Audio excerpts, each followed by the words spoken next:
안녕하십니까. 여러분의 저녁 시간에 보탬이 되는 뉴스 플러스입니다. 의대 증원 이후 처음 치러진 수능이 조금 전 5시 45분에 5교시까지 모두 마무리됐습니다. 국어와 수학 모두 불수능으로 평가받은 지난해 수능보다 쉬웠는데요.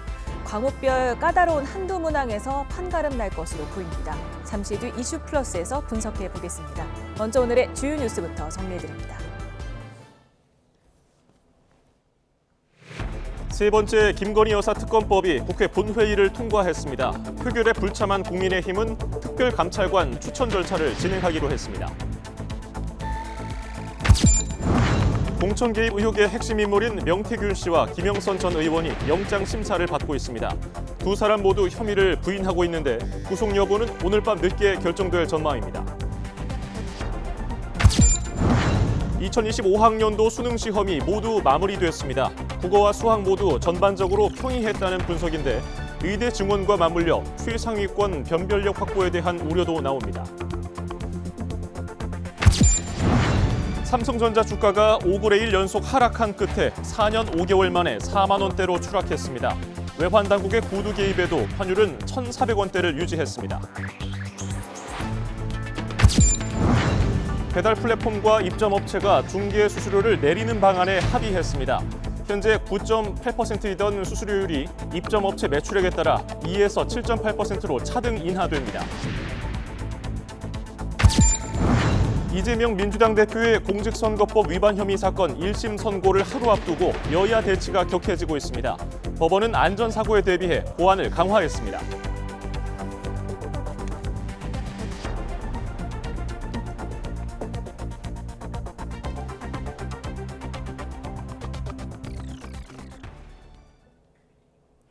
더불어민주당이 추진하는 제3자 추천 방식의 김건희 여사 특검법이 국회 본회의를 통과했습니다. 김 여사 특검은 이번이 세 번째인데 국민의힘은 법안 처리에 반발하며 퇴장했고 대통령 제2요구권 행사를 건의하기로 했습니다. 이준엽 기자입니다.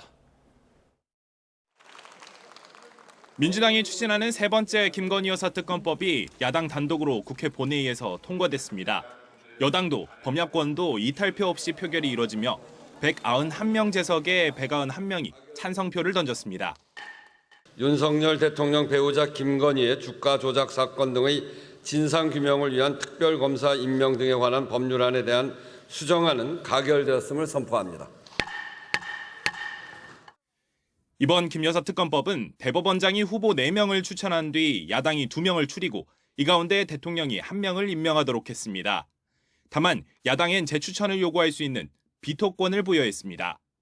수사 대상은 김 여사의 도이치모터스 주가 조작 연루 의혹과 명태균 씨로부터 촉발된 부정선거, 인사개입, 국정농단 의혹 등 크게 2가지로 정리했습니다. 민주당은 오직 민심을 따르기 위해 그동안 국민의힘이 요구했던 내용을 대폭 수용해 수정안을 마련했습니다.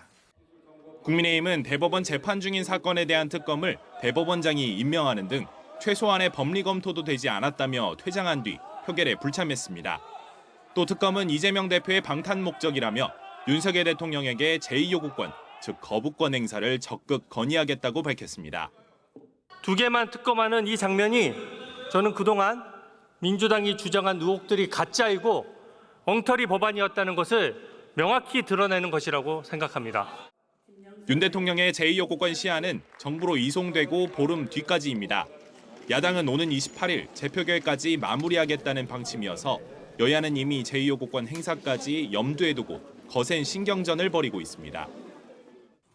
꼼수 특검법으로 특정 개인과 특정 정당을 짓밟고 정권을 흔들어 대통령 탄핵으로 가겠다는 의도를 드러내놓고 있는 것입니다. 한동훈 대표에게는 시간이 얼마 남지 않았습니다. 이제 선택해야 합니다. 민심이 버린 대통령과 윤핵관들이냐 아니면 국민의 뜻을 따를 것이냐 답을 정해야 합니다. 여야의 기싸움은 김 여사 특검법 재표결이 이뤄지는 28일까지 더욱 치열해질 것으로 보입니다.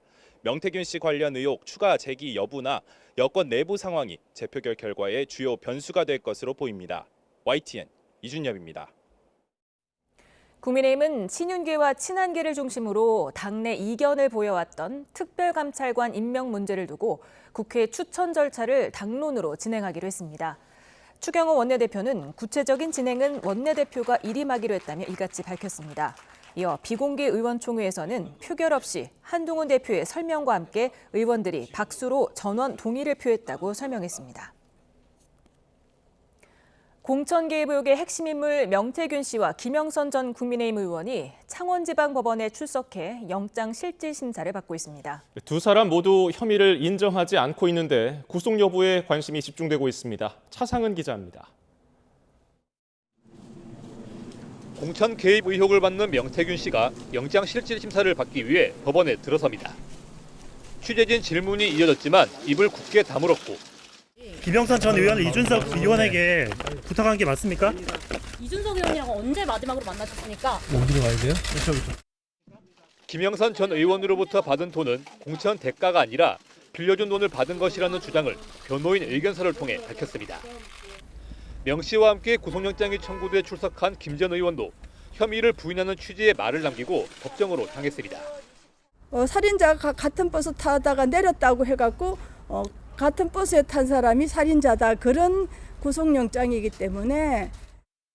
검찰은 지난 2022년 8월부터 지난해 11월 사이에 명 씨와 김 전 의원이 주고받은 7,600여만 원이 공천 대가인 거로 보고 있습니다. 명 씨가 대통령 후보 부부 등 정치인 친분을 과시하며 공천에 관여해 경제적인 이득을 받고 민주주의를 훼손했다는 내용도 구속영장 청구서에 담겼습니다. 김 전 의원에 대해서는 명 씨에게 의정활동 대부분을 맡겨 사실상 국회의원처럼 활동할 수 있게 했다며 도주 우려 등을 이유로 구속수사 필요성을 밝혔습니다. 지난 2022년 지방선거에서 경북 고령군수와 대구시의원 예비후보로 나섰던 2명의 영장 실질 심사도 함께 열렸습니다. 선거를 앞두고 미래한국연구소에 2억 4천여만 원을 건넨 혐의를 받는데 검찰은 명 씨가 공천에 힘써줄 것을 기대한 것으로 보고 있습니다. 명태균 씨와 김영선 전 의원의 구속 여부는 오늘 밤 늦게 결정될 전망입니다. YTN 최상입니다. 트럼프발 악재로 우리 금융시장이 휘청이고 있습니다. 코스피는 닷새 만에 겨우 소폭 반등했지만 시가총액 1위 삼성전자는 4년 5개월 만에 4만 전자로 추락했습니다. 원달러 환율은 외환 당국의 구두 개입에도 1,400원대에서 요지부동입니다. 취재기자 연결합니다. 이형원 기자, 우리 주식시장부터 살펴보죠. 삼성전자가 4만 원대로 주저앉았다고요? 네, 우리 유가 증권 시장에서 시가총액 1위 기업이죠. 삼성전자가 결국 4만 원대까지 추락했습니다. 오늘 삼성전자는 어제보다 1.38% 떨어진 4만 9,900원으로 거래를 마쳤습니다. 지난 2020년 6월 15일과 종가가 같았는데요. 외국인 투자자들이 등을 돌리면서 지난 5거래일 동안 무려 13% 넘게 주가가 빠졌습니다. 거센 매도세에 결국 4년 5개월 만에 4만 전자로 밀려나면서 시가총액 300조 원도 무너졌습니다. 삼성전자가 맥없이 주저앉으면서 코스피도 뒷심을 잃었습니다. 오늘 상승 출발했지만 오름폭을 키우지 못하고 겨우 0.07% 오른 2418.86으로 마감했습니다. 5거래일 만에 소폭 반등했지만 불안한 성적표를 받아든 겁니다. 코스닥도 상승세로 시작했지만 분위기를 이어가지 못했습니다. 어제보다 1.17% 떨어진 681.56으로 거래를 끝냈습니다. 네, 우리 증시가 이렇게 힘을 못 쓴 이유 뭡니까? 내년 1월 공식 출범하는 트럼프 정부가 미국 우선주의를 내세우고 있기 때문입니다. 관세 인상을 포함한 무역 장벽을 높이겠다고 공언해온 만큼 이런 정책 실행으로 무역 분쟁과 고물가 우려가 커진 건데요. 미중 갈등이 심화한다면 반도체 수출 의존도가 높은 우리 경제도 휘청일 수밖에 없습니다. 반도체 대장주인 삼성전자가 크게 흔들리는 것도 이런 이유에서입니다. 여기에 트럼프 집권 이후 수혜가 예상되는 자산으로 투자자들이 몰리는 트럼프 트레이드도 악재로 작용하고 있는데요. 달러와 미국 주식, 가상자산으로 투자금이 쏠리면서 우리 주식시장이 외면받고 있는 것으로 분석됩니다. 이런 설명해 주신 이유들 때문에 원달러 환율도 불안한 거죠? 네, 원달러 환율은 1,400원대에서 좀처럼 내려오질 않고 있습니다. 어제는 장중 1,411원을 넘보며 2년 만에 최고치를 기록했었는데요. 오늘은 다소 주춤하긴 했지만 여전히 1,400원대에서 움직였습니다. 오후 4시 반 기준으로 1.5원 내린 1,405.1원으로 거래됐거든요. 이 심리적 마지노선인 1,400원을 뚫은 상태가 계속되면서 불안감이 수그러들지 않고 있습니다. 네, 결국 외환 당국이 구두 개입에 나선 거죠? 네, 오늘 오전 최상목 부총리 주재로 거시경제금융현안 간담회가 열렸는데요. 이 자리에서 환율 불안에 적극적인 조치를 하겠다는 발언이 나왔습니다. 최 부총리는 미국 신정부의 정책 기조 변화와 함께 세계 경제 성장, 물가, 통화정책 관련 불확실성이 상존하고 있다고 우려했습니다. 이에 금융 외환시장 변동성이 과도하게 확대되면 적극적인 시장 안정 조치를 신속히 시행해달라고 당부했습니다. 환율 급등세가 계속되면 시장에 개입하겠다는 메시지를 준 건데요. 이런 구두 개입은 중동 정세 불안으로 환율이 1,400원 턱 밑까지 올랐던 지난 4월 이후 7개월 만입니다. 다만 구두 개입이 나온 이후에도 환율은 1,400원대에서 요지부동인데요. 이렇게 고환율이 계속된다면 수입 물가를 끌어올려 시차를 두고 우리 소비자 물가에도 영향이 불가피할 것으로 보입니다. 정부뿐 아니라 오는 28일 기준금리 결정을 앞둔 한국은행도 환율 추이를 주시하고 있는 이유입니다. 지금까지 한국거래소에서 YTN 이영훈입니다.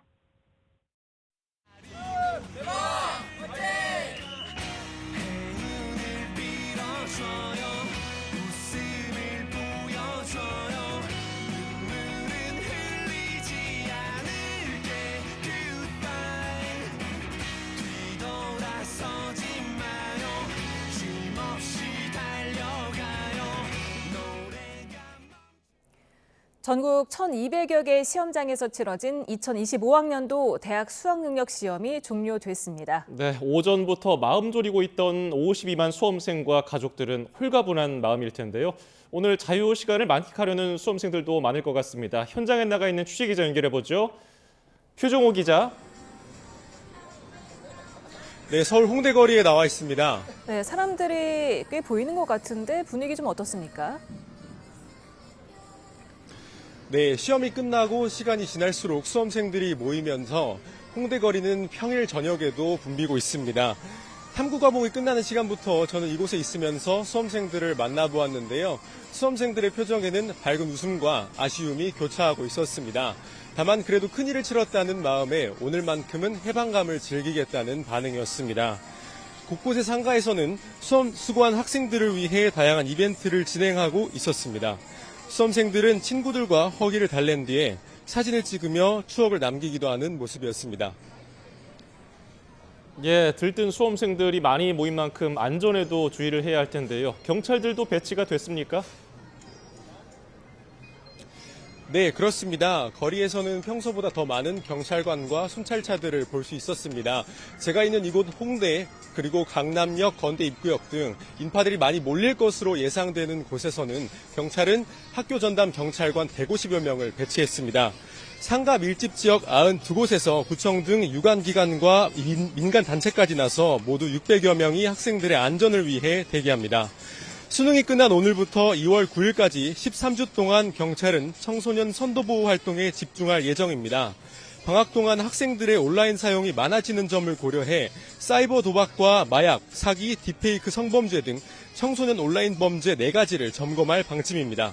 또 청소년 유해 환경 밀집 지역에 대한 단속도 강화할 것이라고 밝혔는데요.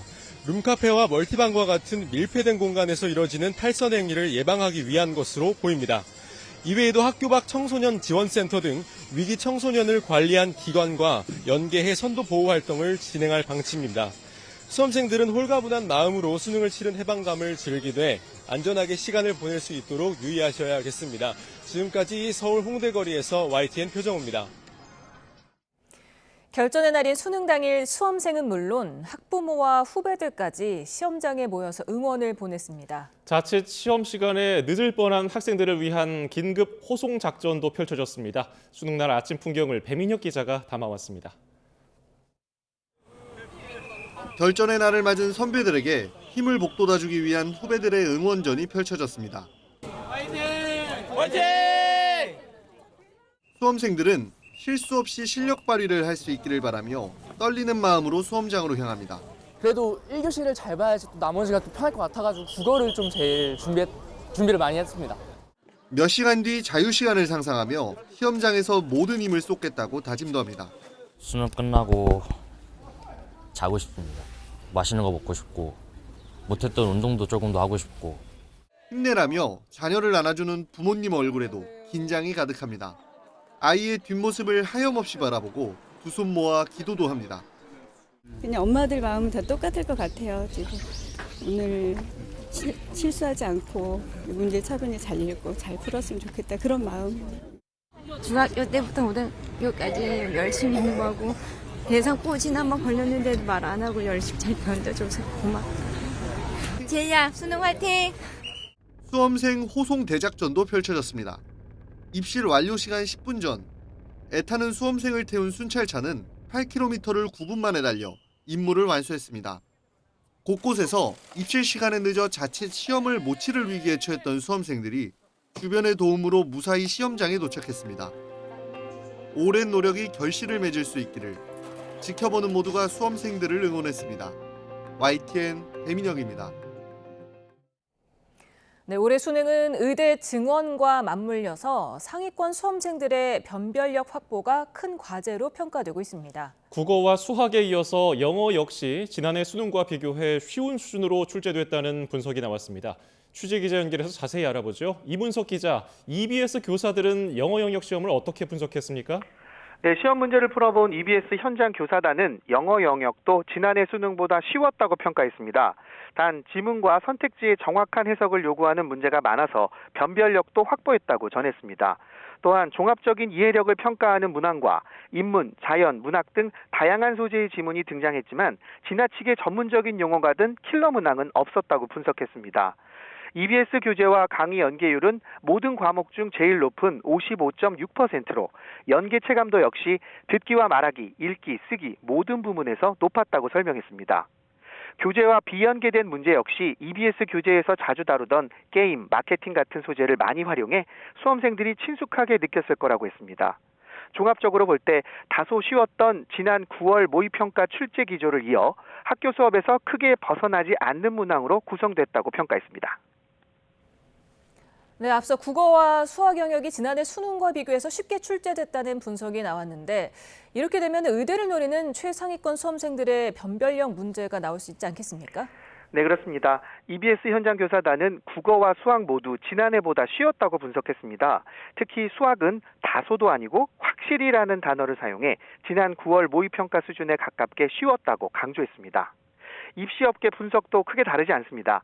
다만 일부 선택 과목이 어렵게 나왔고 특히 미적분은 모두 까다롭게 출제됐다고 입을 모았습니다. 1교시 국어 역시 작년 수능보다 다소 쉬웠고 지난 9월 모의평가보다는 조금 어려웠다고 평가했습니다. 올해 수능은 의대 증원으로 변별력 확보를 위한 어려운 수능이 전망됐지만 예상이 빗나갈 가능성이 커졌습니다. 이에 대해 EBS 현장평가 교사가 의미 있는 말을 남겼는데요. 함께 들어보겠습니다.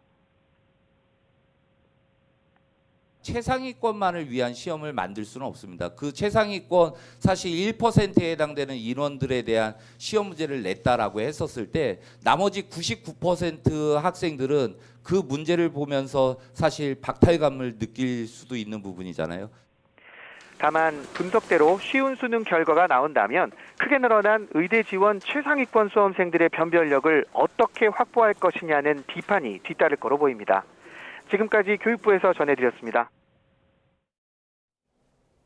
네, 올해 수능 난이도 평가부터 입시 전략 포인트는 무엇인지 입시 전문가와 함께 분석해 보겠습니다. 네, 임성호 종로학원 대표와 함께합니다. 어서 오세요. 네, 5교시까지 지금 5시 45분에 조금 전에 다 끝났습니다.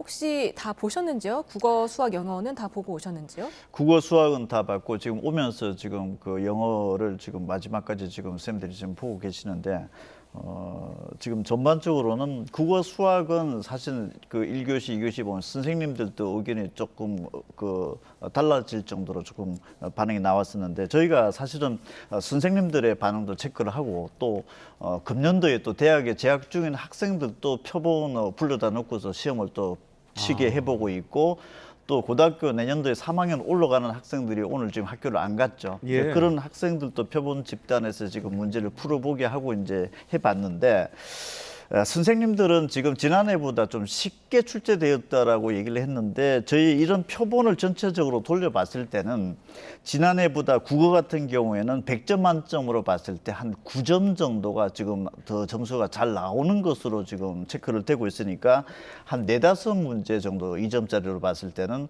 더 잘 풀 수 있을 정도의 난이도가 좀 내려갔다 이렇게 볼 수 있고 전체 수학도 보면은 좀 지난해에 비해서는 한 6점 가까이 정도로 점수가 지금 현재 더 잘 나오는 상황에 좀 왔을 때는 전반적으로는 지금 좀 쉽게 출제되었고 영어는 지금 현재 보도 상황에서는 지난번보다 좀 쉽다라고 얘기를 하는데 작년도가 영어가 4.71%가 지금 1등급 비율이었는데 지난해보다 다소 쉬웠다라고 하는 부분들 가지고서 사실은 그 상당히 쉬웠다 이렇게 볼 수 자체는 없습니다. 그래서 영어가 만약에 지난해 수준에 좀 근접할 정도로 비슷할 정도라든지 이렇게 되면은 사실은 학교 내신 위주의 어떤 수시를 지원했던 고등학교 3학년 학생들이 영어는 절대평가이기 때문에 절대적으로 쉬워야 되는데 이 부분 자체가 만약에 지난해 수준 정도로 근접할 정도라면은 수시에서 수능 최저 맞추기가 다소 어려울 정도의 상황이다. 이렇게도 볼 수 있는 상황인데 지금 현재는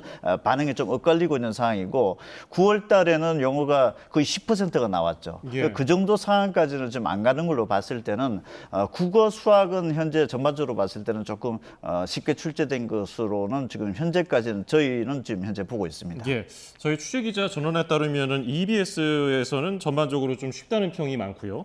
입시업계에서는 난도가 있는 부분이 있어서 실제 예상 점수보다 조금 덜 나올 수도 있다고 보던데 단순히 쉽다, 까다롭다로 방점을 찍는다면 어느 쪽이 더 가깝다고 보세요?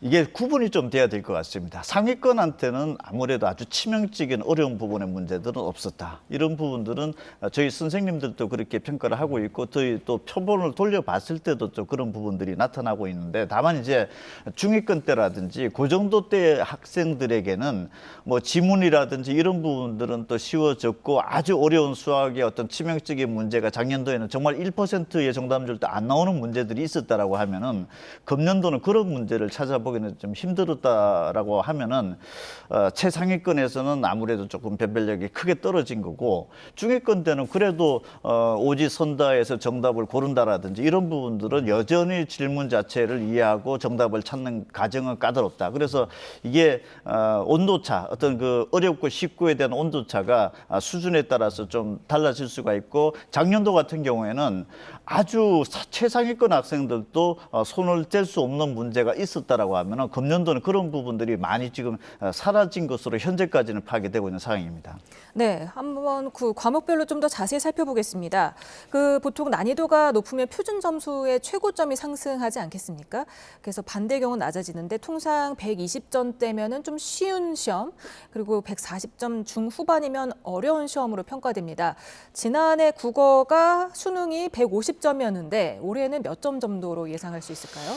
국어가 150점이면은 정말 이런 표현을 잘 안 쓰는지만 요즘에 우리가 흔히 얘기하면 불수능이라고 얘기할 정도로 쓰는 게 사실은 표준 점수 150점. 그리고 1등급 커트라인이 원점수 100점 기준으로 84점대 정도니까 1등급을 맞기 위해서 거의 한 7문제, 8문제 정도를 틀려야 되는 수준이라고 하면은 대단히 좀 어려운 부분인데 지금 저희 표본으로 돌려봤을 때는 제가 봤을 때는 지난해 수능보다는 분명히 쉬워진 거고 국어가 2023학년도가 한 130점 초반대 정도가 형성이 됐습니다. 134점대 형성이 됐는데 지금 현재 대학생이라든지 저희 또 재학생들 그 표본을 좀 오늘 돌려본 상황으로 봤을 때는 2023학년도에 준하는 수준대로 한 130점대 정도가 넘어가는 수준대가 되지 않을까 정도로 지금 현재 예상은 되고 있는데 물론 저녁 때 이제 또 재학생이라든지 재수생들이 표본이 들어오면 좀 달라질 수 있지만은 현재로 봤을 땐 지난해 150점대보다는 분명히 낮아진 건 사실인 것 같고 상황에 따라서 140점대도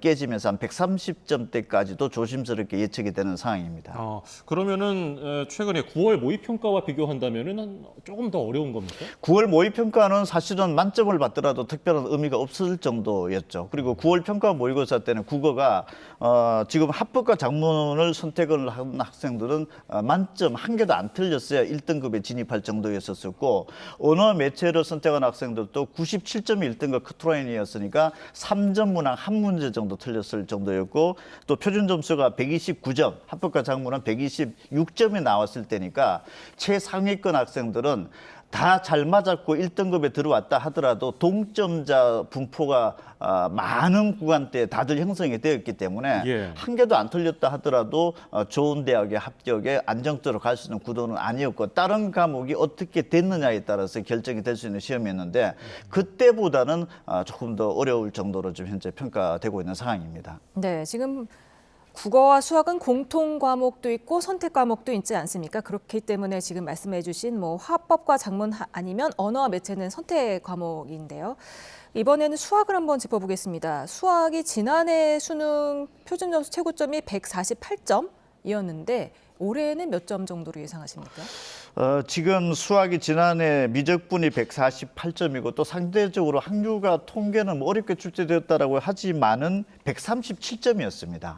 표준점수 최고점이. 그래서 미적분의 점수와 학률과 통계 점수의 137점, 11점 차까지 발생을 해서 사실은 지난해가 보통 문과 학생들이 학률과 통계고 이과 학생들이 미적분이었다라고 하면은 같은 점수를 맞고도 점수차가 최대 구간에서 11점 차까지 벌어졌으니까 문이과 점수 격차가 대단히 크게 발생한 상황인데 예. 금년도에도 여전히 문이과 점수 격차, 미적분이 학률과 통계보다는 점수가 높게 같은 원점수를 맞더라도 높게 형성될 수밖에 없는 상황인데 지난해 148점대보다는 다소 낮아지는 상황에 따라서는 한 140점대 초반대까지도 지금 볼 수 있는 상황인데 사실 표준 점수를 지금 현재 예상하기는 대단히 어려운 상황이긴 하지만은 지금 현재 미적분상으로 봤을 때는 100점 만점으로 봤을 때 지난해보다는 한 6점 정도가 앞서는 상황이다. 그러면은 이 6점 정도의 영향력이 지난해 1등급 커트라인이 84점이었다라고 하면은 지금 1등급 커트라인이 한 80점대 한 후반이라든지 상황에 따라서 90점대 초반까지 간다라고 하면은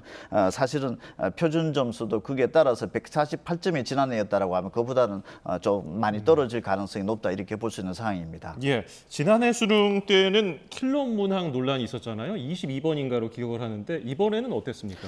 킬러 문항을 지난해 이제 특정을 해줬죠. 뭐 두세 가지 이상의 어떤 개념이 들어간다라든지 아주 뭐 복잡한 지문, 어려운 지문이 나온다라든지 하는 그런 형식적인 부분들은 모두 다 빠졌는데 예. 지난해 수학 22번 같은 미분 문제 같은 경우에는 실제적으로 정답률이 거의 한 0.8% 정도밖에 안 나올 정도였는데 금년도 지금 외형적 상황으로 봤을 때는 뭐 두세 가지 개념이 들어온다라든지 아주 어려운 복잡한 지문이 들어오는 것도 외형적으로 다 빠졌고 이 문제는 정말 손도 못 댈 수 있는 부분의 문제이다라고 특정을 하지는 못했습니다. 올해 저희 선생님들도. 그래서 지난해처럼 거의 1%도 안 되는 정답률의 문제가 있느냐 없느냐 놓고 봤을 때는 거의 없다라고 볼 수 있고 요즘에 최근에 이제 경향 자체는 정답률이 한 50% 내외대 한 중간 정도 난이도대가 상당히 좀 어려운 부분들로 좀 되고 있는데 그러한 문항에서 변별력이 지금 거의 갈라지고 있는 상황이다. 그래서 지금 오늘 저녁에도 채점을 해보는 학생들은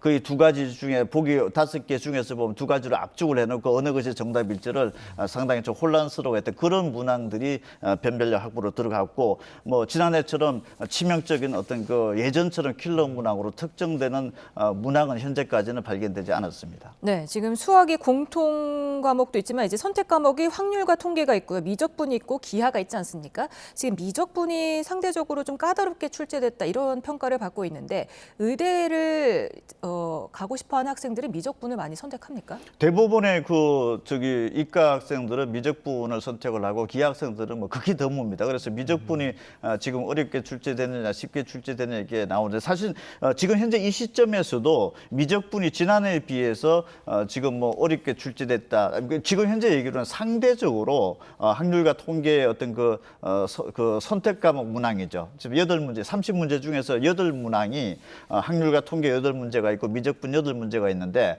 상대적으로 그 8문항이 미적분이 조금 어렵게 출제됐다라고 하면은 또 이런 점수 체계가 지금 현재 표준 점수 체계로 놓고 봤을 때는 지금 같은 점수를 맞는다 하더라도 뭐 만점을 맞는다 하더라도 미적분은 지금 148점이 나오는데 확률과 통계에서 137점밖에 안 나오는 구도인데 지금 만약에 미적분 선택 과목에서 확률과 통계보다 다소 어렵게 출제됐다라고 하면은 미적분과 또 확률과 통계에서 같은 점수를 맞고도 점수 차가 더 벌어질 수도 있는 상황이 발생하기도 합니다. 예. 그래서 지금 이 상황들은 문이과 유불리에 직접적인 영향을 미칠 수 있는 거고 또 금년도가 무전공 선발, 문과든 이과든 다 지원할 수 있는 학과가 만들어졌기 때문에 이러한 어떤 미적분 확률과 통계의 점수 차 이 부분도 대단히 지금 관심 포인트로 지금 들어가는 해이기도 합니다. 예.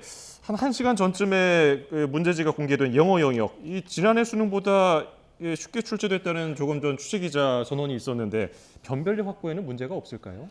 사실은 뭐 영어는 지금 지난해 4.71%가 되면은 2만 명입니다. 1등급이 들어온 학생이. 그럼 그보다 조금 더 쉽게 출제가 된다라고 하면 2만 명보다 넘어가는 수치가 되는데 뭐 전국의 의대 모집 정원이 수시 정시 다 합쳐봐도 지금 한 4,500명 정도 되라고 하면은 최상위권에 있어서는 사실은 뭐 정시에 들어갔을 때는 큰 변별력 확보는 의미가 없는 거죠. 다만 이제 1등급에 대한 비율 자체가 늘어나게 되면은 지방권 소재 학생이라든지 이런 학교 내신이 우수한 학생들이 의대라든지 이런 데 집어넣고 지금 수시에서 수능 최저를 맞추느냐 그렇지 않느냐 이 부분에 중대한 어떤 결정 포인트에 있는 학생들은 영어가 쉽고 어렵고에 따라서 상당한 영향을 받게 되는데 지난해 수준 정도에서 예를 들어서 뭐 지난해 4.7%인데 금년도가 한 5, 6% 정도 선에서 머물렀다라고 하면은 사실은 정시에서는 큰 영향이 뭐 발휘할 수가 없는 거고 예. 어떻게 보면은 학교 내신 우수한 학생들이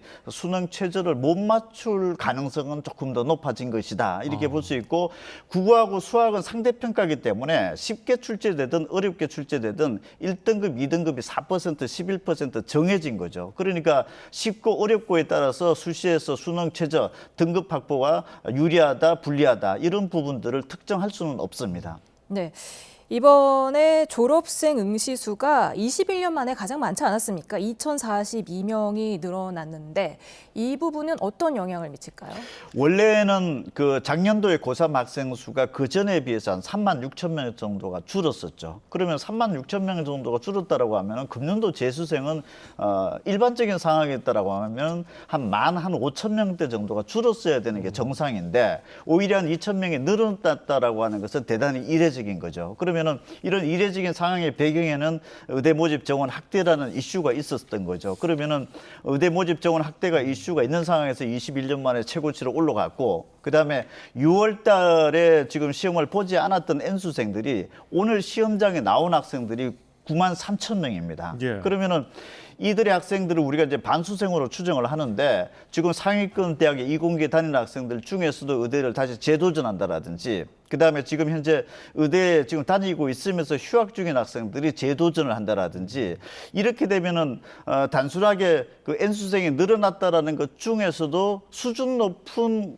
N수생이 늘어났다라고 하면은 실제 채점 결과가 나올 때는 기존의 고등학교 3학년이라든지 기존에 재수를 했던 학생들은 기존의 점수보다 다소 좀 낮아질 가능성도 배제할 수 없는 상황인데 전반적인 상황 추이로 봤을 때는 예전에 비해서는 조금 수준 높은 N수생들이 들어왔을 가능성이 높다 이렇게 지금 현재 추정을 하고 있는 상황입니다. 예. 앞서 대표님과 국어, 수학, 영어 영역 분석을 해봤는데 지난해 수능보다 전반적으로 쉽다고 하면은 지금 현역 재학생들과 N수생 중에 누가 더 유리합니까?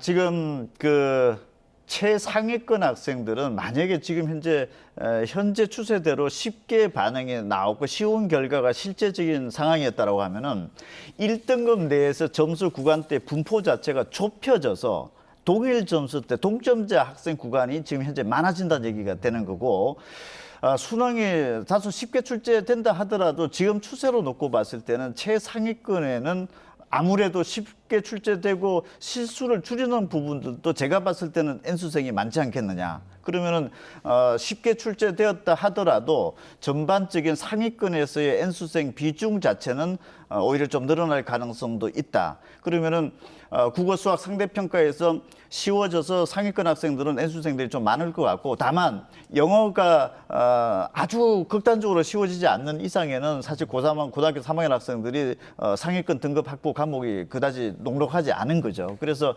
국어 수학 탐구적인 측면으로 놓고 봤을 때는 N수생이 조금 상위권에서는 유리한 구도로 형성이 될 수도 있는데, 문제는 이제 쉬워져서 변별력 확보가 떨어진다라고 하면은 지금 점수를 잘 맞고도 이 점수로 저 대학, 저 의대에 안정적으로 합격이 보장될 수 있는 상황은 아닐 수도 있습니다. 그래서 그 원인 중에 하나는 같은 1등급 안에 들어왔다 하더라도 그 표준 점수에 해당하는 구간대 학생이 몇천 명이 된다라고 하면은 사실은 경쟁력을 잃게 되는 거죠. 그러면은 다른 과목에서 잘 받거나 뭐 이런 또 다른 변수가 있지 않으면 이 과목을 아무리 잘 받다 하더라도 경쟁력은 사실은 발휘가 불가능할 수 있는 상황일 수도 있습니다. 그만큼 눈치 작전이라든지 치열할 수 있고, 실제 채점 결과가 나왔을 때 본인의 점수 구간대의 학생이 어느 정도가 되어 있고 그 위의 점수와 그 밑에 점수의 구간대 학생들이 많고 적느냐에 따라서 상향 지원할지 하향 지원할지 굉장히 신중하게 판단을 해야 되는 상황이죠.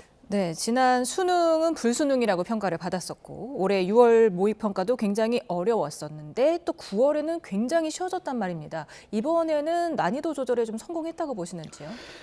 지난해 매우 어려웠던 부분들에 대해서 굉장히 민감하게 좀 받아들였었죠. 그리고 6월 평가원 모의고사 때는 너무 지나치게 어려웠었기 때문에 어떤 그런 어려웠던 부분들에 대해서 좀 쉽게 가는 기조에 대해서는 뭐 전반적으로 뭐 성공했다 이렇게 볼 수 있지만은 상황에 따라서는 최상위권의 변별력 확보는 상당한 문제가 발생을 했다라고 하면 이 또한 앞으로 문제가 될 가능성도 있습니다. 예, 지금 의대가 변수가 될 거라는 얘기는 뭐 수없이 많이 해왔는데 실제로 입시 동향은 어떻게 파악이 됩니까?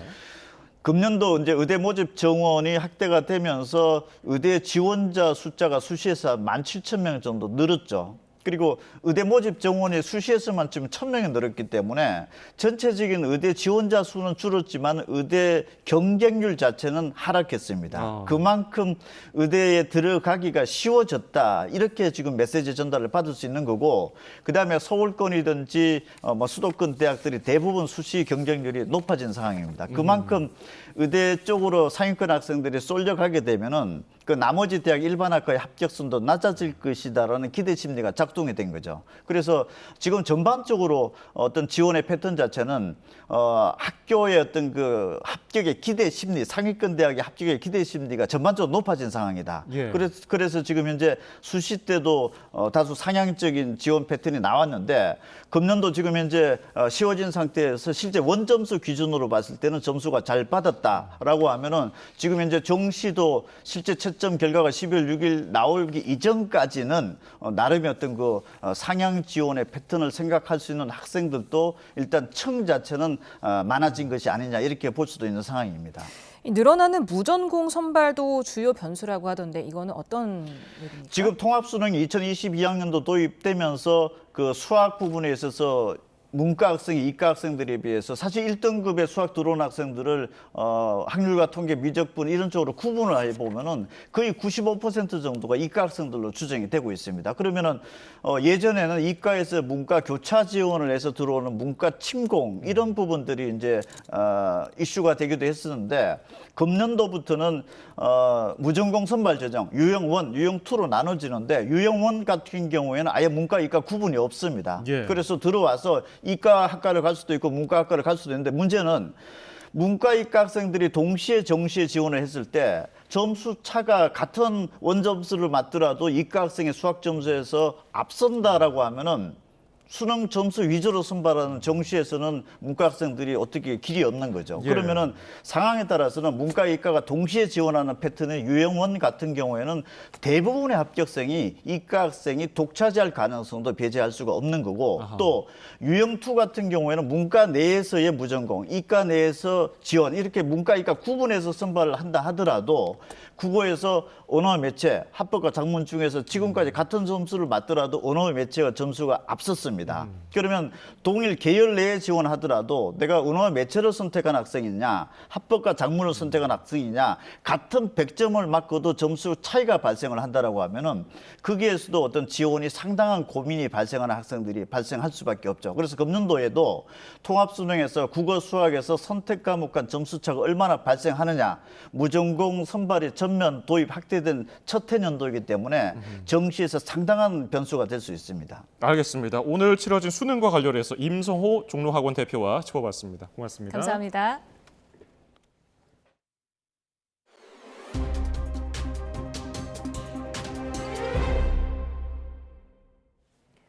중개 수수료 인하를 놓고 넉 달간 마라톤 회의를 이어온 배달 플랫폼과 일부 입점업체 단체 간의 상생 방안이 타결됐습니다. 현재 9.8%인 중개 수수료율을 2에서 7.8%로 차등 인하하고 배달비는 최대 500원 증가하는데 배달의 민족과 쿠팡이츠가 최종 합의했습니다. 취재기자 연결합니다. 오인석 기자, 자세한 내용 전해주시죠. 네, 배달 플랫폼과 입점업체 단체 간 중개 수수료 인하를 놓고 넉 달 가까이 끌어온 상생 협의체 방안이 극적으로 타결됐습니다. 배달의 민족과 쿠팡이츠 등 배달 플랫폼과 소상공인 연합회, 전국 가맹점주 협의회 등 입점업체 단체는 오늘 오후 정부 서울청사에서 12번째 회의를 열고 중개 수수료 인하 방안에 합의했습니다. 합의 내용을 보면 현재 매출액 규모에 관계없이 입점업체가 부담해온 9.8%의 중개 수수료율이 2에서 7.8%로 차등 인하됩니다. 매출액 상위 35% 입점업체는 중개 수수료율이 7.8%, 중간 45%는 6.8%, 하위 20%는 2%의 중개 수수료율이 부과됩니다. 배달비는 상위 35%는 현행보다 500원, 중간 45%는 200원, 하위 2%는 현행과 동일하게 지급됩니다. 적용 기간은 향후 3년간입니다. 이번 합의는 그동안 중개 수수료율 인하 폭을 놓고 이견을 보여온 배달의 민족과 쿠팡이츠가 합의하면서 이뤄졌습니다. 쿠팡이츠는 자사의 상생 방안보다 중개 수수료가 낮은 배달의 민족이 제안이 상생협의체 취지에 부합한다는 입장을 밝히며 배달의 민족에서 제안한 상생 방안과 동일한 상생 방안을 시행하겠다고 밝혔습니다. 네 곳의 입점업체 단체들 중 배달 플랫폼의 중개 수수료 인하안에 소상공인 연합회와 전국 상인연합회는 합의했습니다. 반면 외식산업협회와 전국 가맹주협의회는 배달의 민족과 쿠팡이츠가 제시한 상생 방안으로는 입점업체들의 부담을 완화하기에 충분하지 않다며 합의안에 반대했습니다. 상생협의체에 참여한 공익위원들은 배달의 민족과 쿠팡이츠의 상생 방안이 입점업계의 기대에는 미치지 못하지만 최근 어려움을 겪고 있는 영세 상공인들에게 도움이 될 수 있을 것으로 생각한다는데 의견을 같이 했다고 밝혔습니다. 배달의 민족과 쿠팡이츠는 상생 방안 시행을 위한 시스템 정비를 거쳐 내년 초에는 오늘 제시한 상생 방안이 적용, 시행될 수 있도록 하겠다는 계획을 밝혔습니다. 지금까지 YTN 오인석입니다. 더불어민주당 이재명 대표의 공직선거법 위반 사건 1심 선고가 하루 앞으로 다가온 가운데 여당은 일제히 이재명 방탄 총공세를 펼쳤습니다. 민주당은 거듭 검찰의 무리한 정치적 기소라고 주장하고 무죄를 자신하며 장외 여론전에도 나선다는 방침입니다. 보도에 정인용 기자입니다. 국민의힘은 이재명 대표 공직선거법 위반 1심 선고를 앞두고 민주당이 자해 마케팅까지 시작했다고 맹비난했습니다. 이 대표가 당선 무효형을 받으면 당이 선거보조금 434억 원을 물어내야 하는데 민주당이 이럴 경우 당이 공중분해된다며 판사를 겁박하고 국민을 호도하고 있다는 겁니다. 그 434억 반환해도 민주당에 500억 가까이 자산이 남는다는 분석이 있었습니다. 그런 자해 마케팅 안 통한다는 말씀 드리고 싶습니다. 또 1심 결과와 상관없이 이 대표가 헌정 질서를 파괴하는 선동에 나설 거라면서 여론을 선동해도 본인의 죄가 사라지지 않는다고 날을 세웠습니다. 그러면서 공직선거법 재판은 물론이고 오는 25일 위증교사 사건도 통계까지 들어 유죄를 주장했습니다. 1심 법원은 위증과 증거인멸 혐의 사건, 무죄는 기소한 사건의 10% 정도에 그쳤다고 합니다. 법치주의, 사법질서의 엄정한 권위를 바로 세우는 정의로운 판결이 있기를 기대. 민주당은 이 대표의 무죄를 확신하면서도 재판 결과에 촉각을 곤두세우고 있습니다. 윤석열 정권이 정적을 제거하기 위해 검찰을 동원해 정치적으로 기소한 사건일 뿐이라며 그럼에도 선고 뒤 대응책을 고심하는 분위기도 엿보입니다. 지금 뭐 워낙 이제 그런 얘기들이 많이 나왔기 때문에 당내에서도 그렇고 뭐 지도부도 그렇고 충분히 뭐 여기에 대해서 대비를 하고 있죠. 민주당은 특히 이재명 무죄 여론전에 당력을 집중하고 있습니다. 당 검찰 독재 대책위원회 소속 의원과 지도부 다수는 판결 전 서울중앙지법 앞에 모여 검찰 수사를 규탄하며 무죄 선고를 촉구한다는 계획입니다. 법원이 올바른 판단을 통해서 검찰의 사건 조작과 기소권 남용에 철퇴를 내려주시기를 기대합니다. 거짓은 결코 진실을 이길 수 없다는 점을 공정한 판결로서 꼭. 특히 친명 최대 조직인 더민주혁신회의가 법원 앞에서 대규모 집회를 열고 민주당은 판결 이튿날인 토요일 윤석열 대통령 부부를 규탄하는 3차 장외투쟁으로 세결집을 노린다는 방침입니다. 민주당 내에선 어떤 판결에도 이재명 독주 체제는 크게 흔들리지 않을 거란 분위기가 지배적입니다. 다만 대법 확정 시 피선거권이 박탈되는 100만 원 이상의 벌금형이 나올 경우 정치권 전반에 적지 않은 파장을 일으킬 거란 전망도 나옵니다. YTN 정윤영입니다. 지난 대선 경선 당시 경기도 법인카드로 당내 인사 등의 식사비를 결제한 혐의가 있는 민주당 이재명 대표의 아내 김혜경 씨가 1심에서 벌금 150만 원을 선고받았습니다. 재판부는 김 씨의 묵인 아래 수행비서가 기부 행위를 한 것으로 보인다며 공모 관계를 인정했는데요. 김 씨 측은 항소 계획을 밝혔습니다. 정현우 기자가 보도합니다. 민주당 이재명 대표의 부인 김혜경 씨가 공직선거법 위반 혐의로 재판에 넘겨진 지 9개월 만에 1심 선고 결과가 나왔습니다. 김 씨는 경기도지사였던 이 대표가 대선 경선에 출마한 지난 2021년 8월 민주당 전현직 의원 배우자 등 6명의 식사비 10만 4천 원을 경기도 법인카드로 대신 결제한 혐의로 재판을 받아왔습니다. 1심 재판부는 김 씨에게 벌금 150만 원을 선고했습니다. 당시 카드를 사용한 수행비서 배 씨와의 공모 관계를 인정한 겁니다. 재판부는 배 씨가 자신의 이익 때문에 식사비를 결제할 동기는 없었고 오히려 김 씨에게 이득이 되는 행위였다며 결국 배 씨는 김 씨의 묵인이나 용인에 따라 행동했을 것으로 봤습니다. 재판부는 또 비슷한 시기에 있던 또 다른 식사 모임의 결제 내역 등을 보더라도 각자 결제 원칙이 잘 지켜지지 않은 것으로 봤는데 이 과정에서 김 씨와 통화한 뒤 배 씨가 결제를 지시한 점 등을 근거로 김 씨가 배 씨의 결제 사실을 충분히 인식했을 것으로 봤습니다. 재판부는 이 같은 행위는 당시 공무원이던 배 씨를 통해 기부 행위를 한 것으로 선거의 공정성이나 투명성을 해할 위험이 있었다고 평가했습니다. 그런데도 김 씨는 범행을 부인하며 배 씨에게 책임을 전가하려는 모습을 보였다고 지적했습니다. 김 씨는 취재진 앞에 섰지만 재판 결과에 대해 아무 말도 하지 않았습니다. 김 씨 측은 1심 재판부가 공모했다는 증거가 없는데 간접적인 정황만으로 유죄 판결을 내렸다며 항소하겠다고 밝혔습니다. 그런 추론에 의한 또는 추측에 의한 유죄 판결이 아닌가라는 생각이 듭니다. 항소심에서는 소위 검찰이 정황이라고 주장했던 부분에 대해서도 하나하나 밝혀서 검찰 역시 항소 여부를 검토하고 있는데 이번 판결로 김 씨 자택에 배달된 과일과 샌드위치를 경기도에서 일괄 결제하고 포장 음식을 경기도 법인카드로 결제한 것으로 확인됐다며 이 같은 내용을 진행 중인 수사에도 반영하겠다고 말했습니다. 이런 가운데 김 씨는 만약 벌금 100만 원 이상인 1심 형량이 대법원에서 확정된다면 5년 동안 선거권이 박탈돼 이 대표 지원 유세 등이 불가능해질 수 있습니다. YTN 정윤우입니다. 국민의힘은 김혜경 씨가 지난 대선 당시 전현직 의원 배우자 등에게 경기도 법인카드로 식사를 제공한 혐의로 1심에서 유죄 판결을 받은 걸 두고 민주당 이재명 대표도 법카 의혹 전체에 대해 법의 심판을 피할 수 없다고 지적했습니다. 송영훈 대변인은 김 씨의 유죄 판결로 경기도 법인카드가 이 대표 배우자와의 공모 아래 이 대표를 위해 사적인 용도로 유용됐음이 드러났다며 이같이 비판했습니다. 민주당 이재명 대표는 부인 김혜경 씨가 벌금 150만 원을 선고받은 걸 두고 매우 아쉽다며 항소하겠다고 밝혔습니다. 이 대표는 국회 본회의 뒤 기자들과 만나 이같이 말했습니다. 김 씨 선고 전 SNS에 편지를 쓴 배경을 묻는 말에는 편지를 읽어보면 된다고 답했습니다. 잠시 뒤 우리나라 축구와 야구 대표팀이 연이어 경기를 치릅니다. 축구 대표팀은 쿠웨이트와 월드컵 예선 5번째 경기를 치르고요. 야구 대표팀은 쿠바와 프리미어 12 2번째 경기를 치릅니다. 취재기자 연결해서 자세한 경기 전망 살펴보겠습니다. 양시창 기자, 축구 월드컵 예선은 밤 11시에 시작하죠?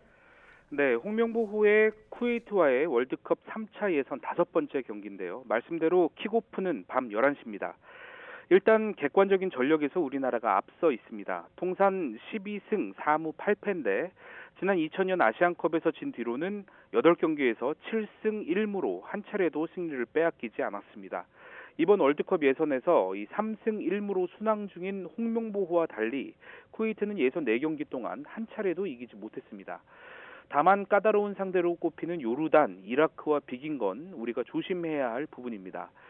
우리나라가 오늘 경기에서 이긴다면 지난 9월 오만, 10월 요르단과 이라크전에 이어 4연승을 달리게 됩니다.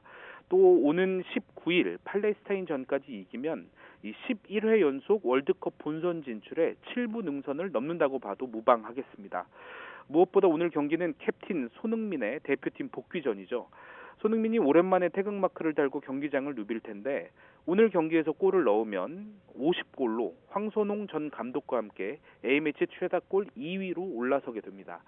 다만 출전 시간이 얼마나 보장될지는 지켜봐야겠습니다. 부상 재발을 방지하는 차원에서 소속팀 토트넘의 포스테코글루 감독도 이 출전 시간에 제한을 두기도 했는데요. 홍명보 감독은 어제 현지 기자회견에서 전체적인 상황을 고려해서 출전 시간을 결정하겠다고 말했습니다. 또 대표팀의 주축 선수들이죠. 이강인과 이재성, 황인범이 대표팀에 합류하기 전 나란히 소속팀에서 골맛을 봤다는 점도 오늘 경기를 기대하게 하는 요소입니다. 예, 축구에 앞서서 야구 대표팀도 중요한 일전을 치르죠? 네, 프리미어 12 두 번째 경기인데요. 이제 경기 시작이 한 20분 정도밖에 남지 않았습니다. 오늘은 강호, 쿠바와 대결을 펼치는데요. 꼭 잡아야 했던 첫 경기 타이완전에서 1패를 떠하는 만큼 오늘 경기가 더욱 중요해졌습니다. 프리미어 12는 세계 야구 랭킹 상위 12개 나라가 출전하는 국가대항전인데요. 6개 팀이 한 차례씩 맞대결하는 이 오프닝 라운드를 치르고 여기서 상위 2개 팀이 결선, 슈퍼라운드에 진출하는 형식입니다. 우리 야구 대표팀 1차 목표가 이 슈퍼라운드 진출인데 첫 경기에서 타이완에 패하면서 먹구름이 드리웠습니다. 아직 경우의 수를 따지기는 이르지만 이 쿠바전까지 내주면 2위 확보가 사실상 어려워질 수도 있습니다. 다행인 점은 이번 대회 직전에 국내에서 쿠바와 2차례 평가전을 펼쳐서 모두 승리했다는 건데요. 오늘 류중일 감독이 선발로 내세운 곽빈도 평가전에서 쿠바 타선을 2이닝 동안 1피안타 무실점으로 잘 막았습니다. 또 1차전에서 정혜영과 김태견, 박영현 등 필승조 투수들이 힘을 비축했다는 점도 중요한 대목입니다. 1차전에서 투수 교체 타이밍이 늦었다 이런 비판이 있었던 만큼 이번 경기에서 류 감독은 불펜진을 모두 동원하는 총력전을 펼칠 전망입니다. 쿠바도 첫 경기를 도미니카 공화국에 내주면서 비상이 걸렸는데요. 가장 까다로운 상대인 일본전에 세우려고 했던 에이스 모이넬로를 일정을 당겨 오늘 경기에 선발로 내세운 것도 이 우리와의 경기를 반드시 잡겠다는 의지로 읽히는 대목입니다. 총력전을 펼치는 시합인 만큼 수비 집중력에서 승부가 갈릴 수도 있습니다. 야수들도 실책을 더욱 조심해야겠습니다. 경기 결과는 끝나는 대로 이어지는 뉴스에서 전해드리겠습니다. 지금까지 스포츠부에서 YTN 양시창입니다. 경북 구미에서 전 여자친구를 살해하고 여자친구 어머니에게 중상을 입힌 피의자의 신상 정보가 공개됐습니다. 경찰은 범행 잔혹성과 스토킹 범죄 예방 효과를 고려했다고 밝혔습니다. 이윤지 기자의 보도입니다. 경북 구미 교제 살인 사건 피의자의 신상 정보가 공개됐습니다. 검거 직후 찍은 이른바 머그샷과 함께 공개된 피의자는 34살 서동아입니다. 서동아는 지난 8일 구미 한 아파트에서 전 여자친구 A씨를 흉기로 살해하고 A씨 어머니에게도 중상을 입힌 혐의를 받습니다. 올해 초부터 A씨와 교제해온 서동아는 넉 달여 만에 헤어졌지만 이후 줄곧 A씨를 찾았던 거로 알려졌습니다. 이 때문에 3차례에 걸쳐 스토킹 혐의로 신고됐고 법원은 접근 금지 명령을 내린 상태였습니다. 경찰도 피해자 신변 보호 조치를 하며 스마트워치 등을 지급했지만 착용하지 않았던 거로 알려졌습니다. 결국 지하주차장에서 기다리다 A씨 어머니 뒤를 쫓아가 범행한 서동아를 막지 못했습니다. 여성 안심 3종 세트가 있습니다. 개인적인 문제지만 그래도 저희는 지급을 해야 된다. 신상정보 공개 심의위원회를 연 경찰은 범행의 잔인성과 피해의 중대성 그리고 스토킹 범죄 예방 효과를 따져 공개를 의결했습니다. 피의자가 범행을 인정하고 인적, 물적 증거가 충분히 확보된 점도 정보 공개의 근거가 됐습니다. 경찰은 서동아에 대한 수사가 마무리 단계인 만큼 조만간 사건을 검찰에 넘길 예정입니다. YTN 이윤재입니다. 전남 여수에서 여중생이 넉 달 동안 행적이 끊겨 경찰이 수사하고 있습니다. 중학교 2학년 A양은 지난 7월 19일 밤 여수시 국동에서 누군가의 차에 타는 모습이 목격된 이후 행적이 끊겼습니다. 경찰은 A양의 생활 반응이 나타나지 않고 있다며 다양한 가능성을 열어둔 채 행방을 추적하고 있다고 밝혔습니다. 트럼프의 발탁으로 폭스뉴스 앵커에서 국방장관 후보자가 된 피트 헤그세스는 진보 성향 장성들의 대대적인 물갈이를 예고했습니다. 공화당 상원 원내대표 선거에서는 친트럼프 성향이 떨어지고 트럼프와 갈등을 빚었던 의원이 선출됐습니다. 워싱턴 권주기 특파원입니다. 트럼프의 국방장관 지명은 지금까지 내각 인선 가운데 가장 깜짝 발탁으로 평가됐습니다. 40대 육군 소령 출신의 뉴스 앵커로 단 한 번도 국방 정책을 다룬 적이 없는 인물이기 때문입니다. 헤그세스 지명자는 미군의 문제는 전투력이 아니라 진보 성향의 군 지도부라며 대대적인 물갈이를 예고했습니다. Any general that was involved, general, admiral, whatever that was involved in any of the DEI woke shit has got to go. 여성의 전투병과 배치에도 반대의 뜻을 분명히 했습니다. I think a huge one is women in combat and quotas. I think the way they pushed that under Obama in a way that had zero to do with efficacy. 언론들은 대체 헤그세스가 누구냐며 군내 당혹감을 전했고 여야는 엇갈린 반응을 보였습니다. He does not seem to have any specific experience on defense policy or DoD policy, and that's concerning. Hegseth obviously has a decorated military career, and I think he will be a strong choice. 대선과 함께 치러진 하원 선거에서도 공화당이 다수당을 확정지으며 백악관과 상하원 모두 공화당이 장악하게 됐습니다. 다만 공화당 상원 원내대표 선거에서는 일론 머스크가 민 친트럼프 성향 릭 스콧 의원이 탈락하고 사선에 존 튠 의원이 선출됐습니다. 튠 의원은 민주당과 함께 우크라이나 지원에 찬성하며 트럼프와 갈등을 빚었던 인물입니다. We will do everything we can to process his noms quickly, get them installed in their position so they can begin to implement his agenda. 상원 원내대표 선거 결과는 트럼프의 일방적인 영향에서 벗어나길 원한다는 신호로 읽히지만 전임 원내대표인 맥코널 의원처럼 트럼프와 대립각을 세울지는 미지수입니다. 워싱턴에서 YTN 권윤기입니다. 오늘 역대 수능일 중 가장 따뜻한 아침을 맞은 가운데 지금은 곳곳에 산발적인 비가 내리고 있습니다. 비는 새벽 중 대부분 그치겠지만 충청 이남 일부 지역에서는 오전까지 이어지겠습니다. 예상되는 비의 양은 5에서 10mm로 많진 않겠고요. 제주도에는 모레까지 최고 60mm의 비가 더 내리겠습니다. 비가 그친 뒤에도 하늘빛은 종일 흐리겠습니다. 다만 구름이 이불 역할을 하면서 공기는 부드럽겠는데요. 내일 서울 아침 기온이 13도로 오늘과 비슷하겠고요. 낮 기온은 20도를 보이며 오늘보다 3도 정도 높아 포근하겠습니다. 지역별 아침 기온 살펴보면 서울 13도, 청주 13도, 울산도 13도가 예상됩니다. 낮에는 전국이 20도 안팎을 보이겠습니다. 서울과 대전이 20도, 대전이 20도, 대구도 20도가 예상됩니다. 이번 주까지는 온화한 날씨가 이어지겠지만 일요일에는 중서부에 추위를 부르는 비가 내리겠고요. 다음 주 초에는 서울 기온이 영하권으로 뚝 떨어질 전망입니다. 날씨였습니다.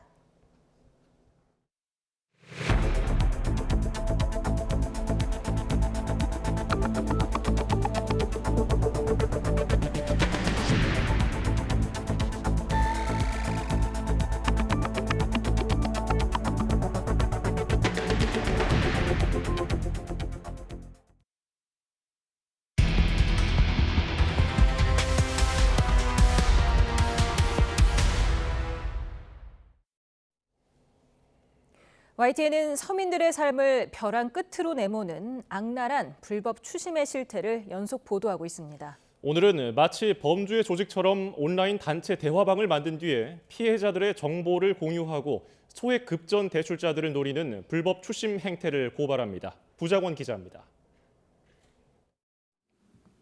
참가자만 800명이 넘는 텔레그램 채팅방입니다. 조회를 부탁한다는 말과 함께 누군가의 이름과 생년, 거주 지역, 전화번호 등이 좌르르 올라옵니다. 그런데 채 1분도 안 돼 실시간으로 답장이 달립니다. YTN이 확보한 불법 대부업자들의 채무자 정보방입니다. 한 군데에서 돈을 빌리게 되면 그 사람의 이제 정보가 그 한 사람한테 있지 않습니까? 그 정보를 또 다른 사람들한테 팔고 해서 이제 돈을 빌려줬거나 못 갚은 이력이 있는지 등 민감한 개인정보를 무차별적으로 유포하면서 불법 추심에 활용해온 겁니다.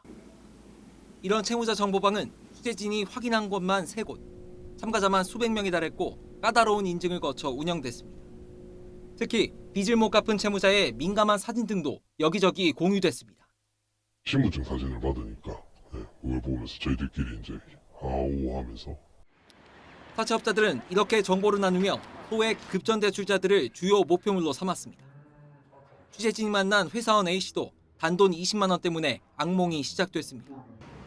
돈을 빌리려 중개업체에 개인정보를 넘겼고 이게 순식간에 퍼지며 사채업자들의 전화와 메시지가 쇄도했습니다. 진짜 엄청 수많은 사람들한테 연락이 오는 거예요. 자기들이 돈 빌려주겠다. 전화나 카카오톡이나 문자나 이렇게 다 방면 엄청 많이 옵니다. 이후 한 사채업자에게 대출을 받은 돈은 연 수천 %의 금리에 수천만 원으로 불어났고 A씨 가족과 직장 상사, 동료들을 상대로 무차별적인 협박이 이어졌습니다. 학생들 자리를 찍고 걸려가지고 합의금을 빌리고 못 갚는 사람이다. 채무자 입장에서는 잘 죽는 게 낫죠. 경찰에 신고하면 잠깐 잠잠해졌지만 한두 달 뒤 다시 빚독촉이 시작됐고 A씨 개인정보는 끊임없이 돌고 돌면서 또 다른 사채업자들의 유혹이 계속됐습니다. 일주일 뒤에 이 돈 줄 수 있을 거라는 자기의 좀 자신감 때문에 했다가 못 나오죠. 연체 하루 지키는 순간 아마 쭉 빠진다고 생각하면 돼요. 금융당국은 불법 대화방에서 이뤄지는 채무자 정보 유출에 대해 수사를 의뢰했지만 불법 사채업자들은 아랑곳 않고 있습니다. YTN 부장원입니다. 홀로 6살 아이를 키우던 30대 여성이 사채업자 괴롭힘 끝에 숨진 사건이 YTN 보도로 알려진 가운데 경찰이 불법 추심 행위에 대한 전담 수사팀을 꾸려 단속을 강화하기로 했습니다. 우종수 국가수사본부장은 전국 시도경찰청과 경찰서 수사지휘부가 참석한 화상회의에서 서민을 대상으로 하는 불법 사금융 특별단속을 지시했습니다. 경찰은 전국 특별단속을 내년 10월 31일까지 연장하고 전국 경찰청과 일선경찰서에 전담 수사팀을 설치해 신속하게 수사에 착수하도록 할 방침입니다. 수능 국어 영역의 한 지문에 적혀있던 인터넷 사이트 주소가 실제로는 윤석열 대통령 퇴진 집회 안내 사이트여서 논란이 일었습니다. 국어 영역 선택 과목 언어와 매체 지문에 언급된 인터넷 주소를 입력하면 수능 문제의 취지와는 다른 오는 16일 열리는 집회를 안내하는 사이트로 연결됐습니다. 현재 해당 사이트에는 집회 관련 내용은 삭제된 채 수험생 여러분 수고하셨습니다라는 인사말만 남겨져 있습니다. 수능일인 오늘 수험생들의 신원을 확인하는 데 사용하기도 하는 경기도교육청 교육행정정보시스템 나이스에서 한때 접속 장애가 발생했습니다. 수능 1교시 시작 전에 다행히 복구가 되기는 했지만 현장에서는 혼란이 빚어졌습니다. 윤태인 기자입니다. 경기도 교육청의 교육전산 시스템으로 접근하는 주소를 입력했더니 오류 페이지가 뜹니다. 아침 7시쯤 경기도 소재 고사장에서 경기도교육청 나이스에 접속 차질이 빚어지고 있다는 보고가 들어왔습니다. 신분증이 없는 수능 수험생들은 학생들의 정보에 접근할 수 있는 나이스로 생활기록부에 사진과 얼굴을 비교하는 등의 방식으로 신원을 확인할 수 있는데 나이스 접속 장애로 수험생 신분 확인에 차질이 생긴 겁니다. 경기도교육청은 신분증을 가지고 오지 않은 수험생의 신원을 확인하려다가 접속 차질을 인지한 것으로 보인다고 설명했습니다.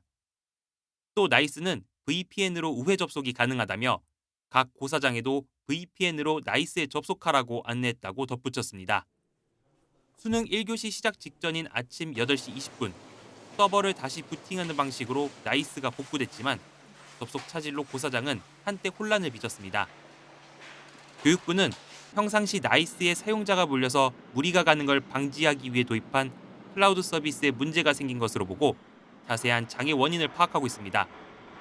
YTN 윤태인입니다. 더불어민주당이 발의한 김건희 여사 특검법 수정안이 야당 단독으로 국회 본회의를 통과했습니다.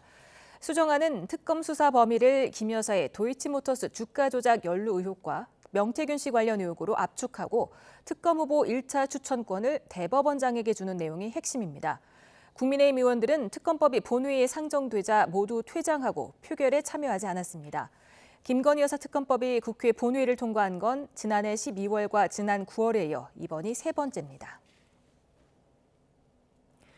오늘 국회 본회의에서 쟁점이 없는 민생 법안은 여야 합의로 처리됐습니다. 디지털 성범죄의 위장 수사를 허용하는 법안, 그리고 음주 사고 뒤 술을 더 마시는 술타기를 처벌할 수 있게 한 김오중 방지법 등이 국회 문턱을 넘었습니다. 박정현 기자입니다. 음주병 손이 사고로 1심에서 징역 2년 6개월을 선고받은 가수 김오중 씨. 당시 이른바 술타기 수법을 악용해 논란이 일었습니다. 술타기는 경찰의 음주 측정을 방해할 목적으로 음주운전 뒤 추가로 술을 마시는 범죄 수법입니다. 이에 마땅한 처벌 규정이 없어 공분이 컸는데 사건 6개월 만에 법 개정이 이뤄졌습니다. 술타기를 할 경우 1년 이상 5년 이하의 징역이나 500만 원 이상 2천만 원 이하 벌금에 처하는 도로교통법 개정안 김오중 방지법이 여야 합의로 본회의 문턱을 넘은 겁니다. 도로교통법 일부 개정 법률안 대안은 가결되었음을 선포합니다. 딥페이크 등 디지털 성범죄에 경찰 등 수사기관이 위장수사를 허용케 하는 성폭력처벌법 개정안도 통과됐습니다. 기존엔 아동청소년을 대상으로 한 디지털 성범죄에만 위장수사가 가능했는데 이번 개정안을 통해 성인 대상 범죄까지 범위가 넓어졌습니다. 북한 오물풍선 살포 등으로 피해를 볼 경우 정부로부터 보상을 받을 수 있도록 근거를 마련한 민방위 기본법 개정안도 의결됐습니다. 여야는 이들을 포함한 비쟁점 민생법안 등 20여 건을 처리했습니다. 앞서 양당 정책위의장은 예금자 보호 한도를 상향하는 예금자 보호법과 위기청년 지원법 등 6개 민생법안을 처리하는 데에도 뜻을 모았습니다. 또 반도체 특별법을 포함해 일부 이견이 있지만 합의가 가능한 70여 개 법안을 이번 정기국회에 처리하기로 했습니다. 어제 회동에서 민생 살리기에는 여야가 없음을 다시 한번 확인하였습니다. 국민의힘은 민생 법안과 조속한 내년도 예산안 처리를 위해 당력을 집중하겠다는 말씀도 아울러 드리겠습니다. 이번 정기국회에서 최대한 많은 민생 입법들이 처리되어서 민생의 온기가 돌 수 있도록 총력을 다하겠습니다. 여야가 민생 법안들엔 머리를 맞대고 있지만 반복되는 특검 전국 속 쟁점 법안들엔 여전히 강대강대치가 이어지고 있어 반쪽짜리 협치란 비판도 나옵니다. YTN 박정현입니다. 지난 대선 경선 과정에서 경기도 법인카드로 전현직 국회의원 배우자 등에게 식사를 제공한 혐의로 기소된 이재명 민주당 대표의 배우자 김혜경 씨가 1심에서 벌금 150만 원을 선고받았습니다. 재판부는 당시 법인카드로 식사비를 결제한 수행비서 배모 씨가 자신의 독자적인 이익만을 위해서 행동했을 동기나 유인이 구체적이지 않다며 김 씨의 묵인이나 용인 아래 기부 행위를 한 것으로 봤습니다. 민주당 이재명 대표는 선거법 위반 재판과 관련해 지난 대선 과정에서 자신에게 유리한 방향으로 여론을 돌리려고 허위 사실을 공표한 혐의가 있습니다. 고의로 허위 사실을 공표한 게 맞는지를 놓고 검찰과 이 대표가 다투고 있는 건데요. 이번 사건의 핵심 쟁점은 무엇인지 권준수 기자가 정리했습니다. 이재명 대표에게 적용된 혐의는 공직선거법상 허위 사실 공표입니다. 이 대표 발언이 허위 사실인지, 그리고 그 발언이 당선을 목적으로 한 것인지, 또 방송 인터뷰와 국정감사에서 한 말을 공표라고 볼 수 있는지 등이 중요한 쟁점입니다. 검찰과 이 대표는 지난 대선 국면에서 했던 발언이 허위 사실인지부터 다투고 있습니다. 먼저 검찰은 이 대표와 김문기 처장 두 사람이 함께 세미나에도 참석하고 이렇게 해외 출장에서 골프 여행도 함께하는 각별한 사이라고 보고 있습니다. 하지만 이 대표는 김 씨를 몰랐고 누군가를 안다는 것은 주관적인 영역인 만큼 객관적으로 판단할 수 없다고 강조하고 있습니다. 국토부가 협박해서 용도를 변경했다는 백현동 협박 발언도 마찬가지입니다. 이 압박감을 느끼는 건 주관적이기 때문에 허위 사실이 아니라는 게 이 대표 주장인데, 검찰은 국토부에 용도 변경 요청 자체가 없었으니 이 객관적 사실관계를 왜곡한 거라 보고 있습니다. 다음으로 문제된 여러 발언이 이 당선을 목적으로 한 거냐, 이것도 중요한 포인트인데요. 이 대표는 방송 인터뷰와 국정감사 자리에서 즉흥적으로 복잡한 사안을 답변하다가 말이 꼬인 단순 말실수일 뿐이라는 입장입니다. 반면 검찰은 당시 관련 내용이 이슈가 됐었던 만큼 의혹이 제기될 거란 예측이 가능했고 답변을 준비할 수 있는 시간도 충분했다며 대권을 위해 의도적, 적극적, 반복적으로 허위 발언을 했다고 주장합니다.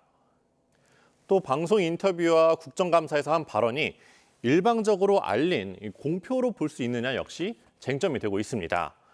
이런 쟁점을 놓고 2년 넘게 진행된 법리 다툼, 법원은 어떻게 판단하게 될까요?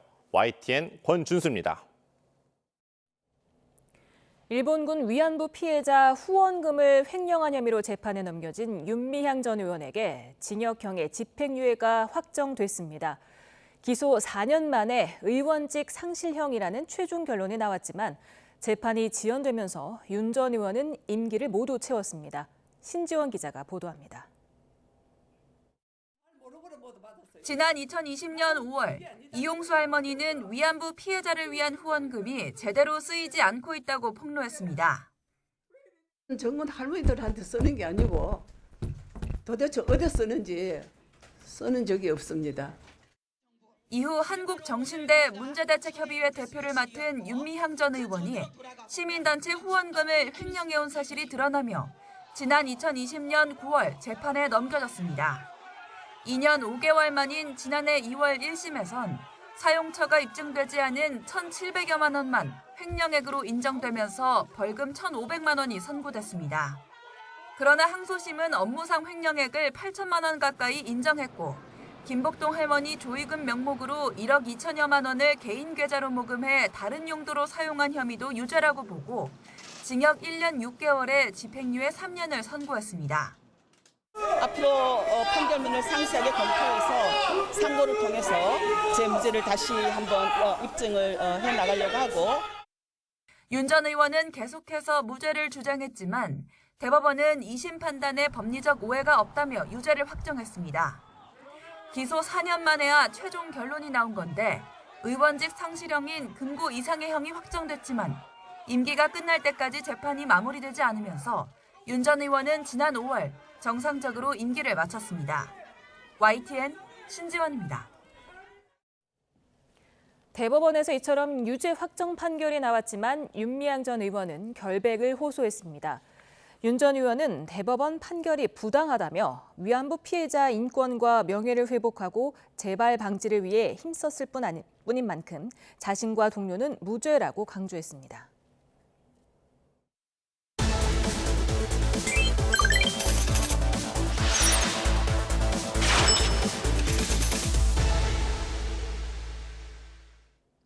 뉴스플러스 오늘의 경제픽입니다. 코스피가 닷새 만에 겨우 반등에 성공했지만 대장주인 삼성전자가 5만 원 아래로 떨어지며 4년 5개월 만에 4만 전자가 됐습니다.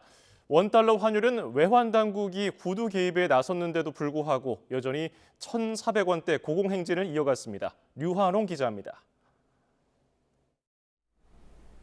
장중 5만 1,800원까지 오르며 5만 2천 원대 진입을 시도하던 삼성전자가 장 후반 급락하며 49,900원으로 마감했습니다. 외국인이 4,774억 순매도를 하며 주가가 급락했고 4년 5개월 만에 4만 전자로 추락했습니다. SK 하이닉스 역시 5% 이상 하락하며 17만 닉스로 주저앉았습니다. 그렇지만 코스피는 기관이 순매수로 지수 상승을 이끌며 5일 만에 반등에 성공했습니다. 반면 코스닥 지수는 외국인과 개인의 순매도 속에 4일째 하락 행진을 멈추지 못했습니다. 11시 6분 기준으로 1,409.3원까지 올랐던 원달러 환율은 소폭 하락했습니다. 아침 일찍 경제부총리를 비롯해 한국은행 총재와 금융위원장, 대통령실 경제수석이 모여 비공개 간담회를 연 뒤 7개월 만에 구두 개입에 나서며 상승세가 꺾였지만 그래도 1,400원대를 유지했습니다. 최상목 경제부총리는 간담회 직후 보도자료를 통해 외환시장 변동성이 과도하게 확대되는 경우 적극적 시장 안정 조치를 적기에 신속히 시행하겠다고 밝혔습니다. 대외경제정책연구원은 기자 간담회를 열고 최근 원달러 환율이 세계적 추세를 반영한 것이라며 고환율 기조가 이어질 것으로 전망했습니다. 내년 상반기까지 어떤 강달러의 움직임이 좀 지속되지 않겠나. 왜냐하면 정책이 완전히 세팅되기까지 불확실성이 되게 클 것이라고 생각이 들고요. 그런데 이제 실제 정책이 진행되는 과정에서는 지금 우려했던 수준보다 훨씬 더 강하게 갈 것이냐는 제가 보기에는 그거보다는 약해질 가능성이 있고. 따라서 내년 환율은 상반기까지 오르고 하반기에 내려가는 상고하저 흐름을 보일 것이라고 대외경제정책연구원은 예측했습니다. YTN 유환홍입니다. 배달 플랫폼과 입점업체가 중개 수수료를 놓고 넉 달 가까이 끌어온 상생협의체 방안이 극적으로 합의안을 도출했습니다. 합의 내용을 보면 현재 매출액 규모에 관계없이 입점업체가 부담해온 9.8%의 중개 수수료율이 2에서 7.8%로 차등 인하됩니다. 배달비는 상위 35%는 현행보다 500원, 중간 45%는 200원, 하위 2%는 현행과 동일하게 지급하기로 했습니다. 김범석 쿠팡 의장이 주식 1,500만 주를 팔았습니다. 미국 뉴욕 증시에 상장된 쿠팡의 어제 공시 내용을 보면 매도 가격은 주당 22.97달러로 3억 4,455만 달러, 우리 돈으로 4,800억 원대 규모입니다. 김 의장은 이와 별도로 200만 주를 자선기금에 증여했습니다. 오늘 수능을 치른 수험생 여러분 고생 많으셨습니다. 온종일 문제 푸느라 힘들었을 텐데요. 힘내라는 응원과 함께 받은 각종 선물이 실제로 힘이 됐을까요? 대입시험 선물 변천사를 알아봤습니다. 1980년대 학력고사 시대에는 대학에 먼저 지원한 뒤에 그 학교에 가서 시험을 치렀는데요. 지원한 대학에 잘 붙으라는 의미에서 쫙 달라붙는 찹쌀떡과 엿은 기본 선물이었습니다. 1993년 수능 제도가 도입된 뒤에는 답을 잘 찍고 푸는 게 중요해졌습니다. 잘 찍고 풀라는 기원을 담아서 포크와 휴지가 등장을 했죠. 2000년대 들어서는 웰빙 바람이 불며 건강을 생각해 비타민과 핫팩, 담요, 다크 초콜릿이 인기를 얻었고요. 그리고 신종플루가 유행했던 2009년에는 선물로 손 세정제와 또 홍삼이 많이 팔렸습니다. 2016년부터는 전자기기 반입이 금지되면서 아날로그 손목시계가 필수 선물이 됐고요. 코로나19 창궐 속에 치러진 2020년 수능에는 방역용품과 건강식품이 주된 선물들이었습니다. 요즘 수험생들은 뭘 선호하나 봤더니 시험이 끝난 뒤에도 활용할 수 있는 실용적인 물건을 좋아하는 것으로 나타났습니다. 유통업계도 바뀐 흐름에 발맞춰서 이색적인 마케팅으로 경쟁에 나섰습니다. 황보혜경 기자입니다. 하얀 찹쌀떡과 쫀득한 영양떡이 상자 가득 담겼습니다. 이맘때면 떡집 어디서든 쉽게 볼 수 있는 대표적인 수능 선물입니다. 수능부는 저희 지인분 아들이 이 찹쌀떡을 먹고 찰싹 원하는 대학에 붙었으면 좋겠습니다. 하지만 찾는 손님은 예전만 못합니다. 저희는 찹쌀떡을 개수로 따지면 한 10,000개 정도 준비하는데 작년 대비 찹쌀떡 매출이 한 30% 정도 떨어진 상태고요. 트렌드 분석 서비스 업체가 3년 전 전국 고등학생 200명을 설문했더니 응답자의 34.5%는 찹쌀떡과 엿을 가장 받기 싫은 수능 선물로 꼽았습니다. 반면 가장 받고 싶은 선물은 현금이 1위를 차지했는데 이런 추이가 계속되고 있습니다. 굳이 이런 건 안 해도 됐다 이런 선물 있어요? 엿 선물이요. 딱 붙으라고 주신 것 같은데 받은 엿을 하나도 먹지 못했어요. 실용성 없는 선물보다는 이제 실용성 있는 현금이나 필기구 같은 게 아마 선물로 더 도움이 될 거라고 생각합니다. 마음은 고맙지만 처치 곤란할 때도 많은 수능 선물. 유통가도 기존 공식에서 벗어나 이색 선물 마케팅에 나섰습니다. 한 편의점은 서울대와 연세대 등 유명 대학교와 협업한 선물 세트를 준비했습니다. 보관 기간이 상대적으로 긴 홍삼이나 비타민 등 건강식품도 인기입니다. 시험이 끝난 수험생을 겨냥한 유통업계 움직임도 분주합니다. 수험생이 뷔페를 이용할 경우 동반 1인에게 무료 식사권을 주는 호텔부터 연말까지 수험생은 최대 70% 할인하는 놀이공원 행사도 있습니다. 실용성에 초점을 두며 수능 선물 풍경도 달라지고 있지만 오랜 기간 준비한 수험생들이 원하는 결실을 얻길 바라는 마음은 그대로입니다. YTN 황보혜경입니다. 수험생들을 대상으로 한 문화 할인 이벤트도 풍성합니다. 영화와 테마파크, 공연장까지 어떤 것들이 있는지 김승환 기자가 설명해드립니다. 대형 극장 3사가 나란히 수험생과 청소년을 대상으로 영화를 저렴하게 볼 수 있는 이벤트를 진행합니다. 수능 당일부터 이번 달 마지막 주까지 영화를 7,000원에 볼 수 있고 여기에 팝콘을 공짜로 주거나 싸게 살 수 있습니다. 11월답지 않은 온화한 날씨로 야외 활동에 무리가 없는 요즘, 테마파크도 수험생들을 위한 혜택을 준비했습니다. 에버랜드는 12월 말까지 수험표를 들고 가면 21,000원, 같이 가는 인원은 3명까지 1명당 3만 원에 이용할 수 있습니다. 롯데월드 어드벤처는 종일 이용권을 26,000원, 500m 상공에서 서울을 볼 수 있는 서울스카이 입장권도 평소의 반값만 내면 됩니다.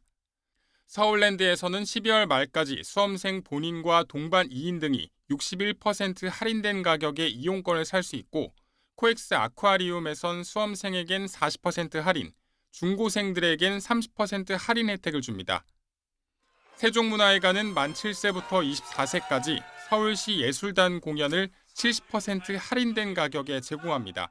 단 공연 당일 예매가 가능하고 최저 등급 자녀 좌석에 한해 적용됩니다. 예술의 전당에서도 만 7세부터 만 24세까지 무료 가입이 가능한 싹티우미 회원 제도로 자체 기획한 공연이나 전시를 40% 할인된 가격으로 즐길 수 있습니다. YTN 김승환입니다.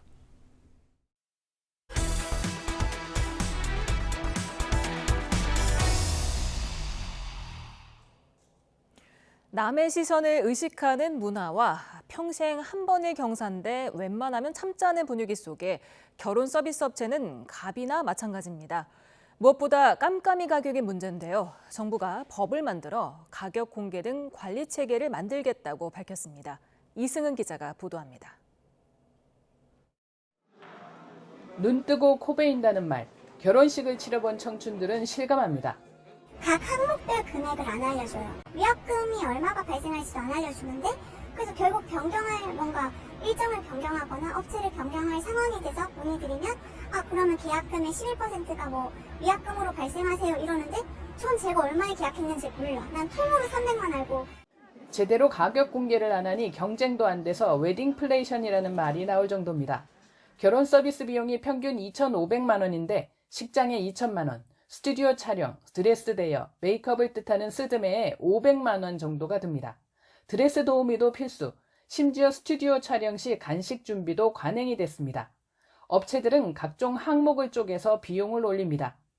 예식장은 세리모니와 행사비를, 스튜디오는 사진 원본과 수정 비용을 따로 받고, 드레스는 입어보는 것도 따로 돈을 받습니다. 말로는 선택인데 사실상 필수입니다. 점심 예식을 위해 화장을 일찍 해야 하는 경우에는 얼리 스타트비를 청구합니다. 그러다 보니 스드메 업체 공개 가격은 평균 199만 원인데 실제 든 비용은 520만 원입니다. 소비자 불만 신고는 계속 늘고 있습니다. 정부는 일단 주요 업체와 함께 가격 공개를 자율적으로 추진하고 법을 만들어 의무화하기로 했습니다. 내년부터 기본 품목과 주요 선택 품목 가격을 공개하겠습니다. 향후 결혼 서비스법을 제정하고 가격 공개 지침을 마련해 이를 제도화하겠습니다. 그렇게 되면 결혼식장과 준비 대행 사업자는 사업 신고를 해야 합니다. 정부는 또 보증보험 가입도 검토하고 세부 가격과 환불, 위약금 규정이 담긴 표준 약관도 만들 계획입니다. YTN 이승은입니다. 경북 구미에서 흉기로 전 여자친구를 살해하고 여자친구의 어머니에게 중상을 입힌 34세 서동화의 신상 정보가 공개됐습니다. 경북경찰청은 오늘 오전 9시 서 씨의 이름과 나이, 사진 등 신상 정보를 홈페이지를 통해 공개했습니다. 경찰은 서 씨가 범행을 자백하는 등 증거가 충분히 확보됐고 범행의 잔혹성과 스토킹 범죄 예방 효과 등을 고려했다고 설명했습니다. 경기도 양주에서 4살 아동을 학대해 숨지게 한 태권도 관장 A씨가 다른 아동들도 매트에 넣는 등 학대한 정황이 확인됐습니다. 김호승 경기북부경찰청장은 해당 관장이 다른 아동 1명을 매트에 넣어 학대하는 모습이 복원된 CCTV에서 확인됐다고 설명했습니다.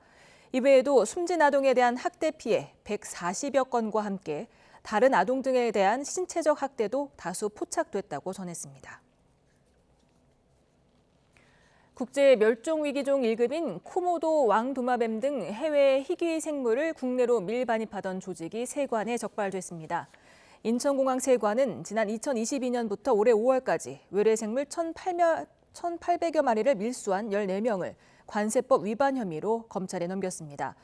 이들은 태국과 인도네시아 등에서 입국하면서 속옷과 컵라면 용기, 담뱃갑 등에 숨겨서 외래 생물을 수십 차례 밀수입한 것으로 조사됐습니다.